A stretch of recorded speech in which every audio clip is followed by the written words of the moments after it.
Azərbaycan xalqının, bütün Azərbaycan xalqının Novruz bayramı, yeni günü mübarək olsun. Çöl adamı bayram axşamı nə yeyər? Qarçıçana, kartof qızartması. Bunlar mənim komandamdır. Allah bütün balaları saxlasın.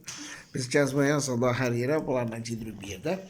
Və başı gərək işlədəsən ki, işləsin. Ben bunlara bir sual verirəm. Bu el arasında belə bir misal var ki, iki eşeğin arpasını bölə bilmirsən. Əslində bu real iki suallı məsələdir və niyə cora Sovet təhsil sistemində dəftərlərin hamısının arxasında vurma cədvəli var idi? Normal fəaliyyət göstərən insan olmaq üçün haqq hesab ən azından dükkanda aldın, verdin, dükkanda satıcı işlədin, pulu bilməlisən, vurma cədvəlin bilməlisən. Ona görə də daim göz qabağında bütün dəftərlərin arxasındayıq. Nəysə, 7 kilo arpa var, 7 kilo.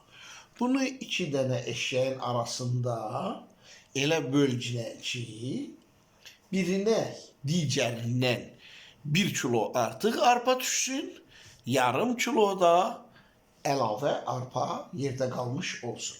7 kilo arpa, 2 eşək, birinə digərindən 1 kilo artıq düşsün, yerdə də yarım kilo arpa qalmış olsun. Bu qədər.